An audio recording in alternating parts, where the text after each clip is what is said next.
My name is Curtis Avery. I'm the manager for environment here at Nipissing First Nation. My name is Dean Fitzgerald. I'm an ecologist. I run my own company. It's called Integrated Ecosystem Solutions. Partnership started, Curtis and I knew each other, and Curtis found out about some of the studies I was doing in Michipicoten territory.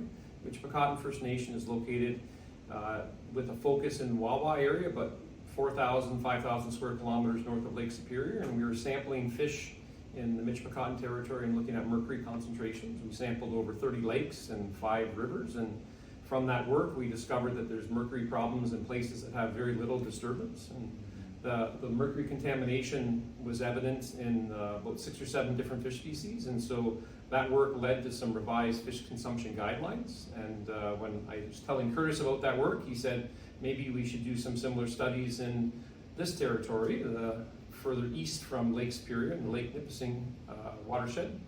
And we wrote a grant and we got funded, and here we are. We're going to look at those sites, and then we're going to look at measuring the mercury in the fish tissue. And the whole idea here is to understand current concentrations of mercury in the fish tissue and then relate that back to making sure that the consumption of that fish is safe.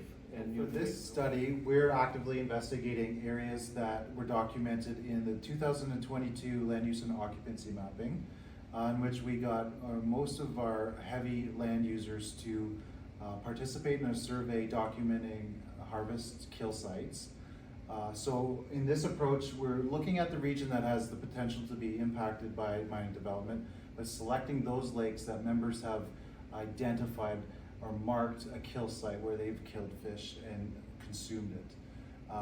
And not only that, we're using those locations to protect them, but we're also using those locations to identify what fish species are actually being consumed by those lakes, which will give us a better indicator of the impact of those contaminants in the fish to the dietary world of our people, and what that means to the health of our people by consuming those specific fish species in those lakes. So for this study, we're looking at 6 lakes in particular. In addition to Lake Nipissing, we're looking for Mud Lake, Tea Lake, Wawagashi Lake, Sturgeon River, the Manitou Lake, and Muskosung Lake.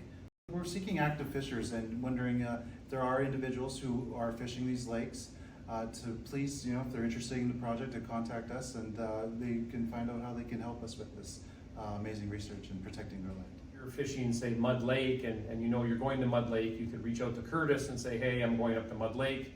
And then Curtis would say, hey, maybe if you get a bullhead catfish, you can throw some in the freezer for us and then drop them off to Curtis. This will be going on for 2 years. Next year, we are going to be inventorying these lakes using broad-scale monitoring to help get those sample numbers up in the fish species, but we also want to inventory these lakes. So we're going to be working into the winter and into next field season. And then in the winter 2025, we're hoping to start writing a short technical summary of our results.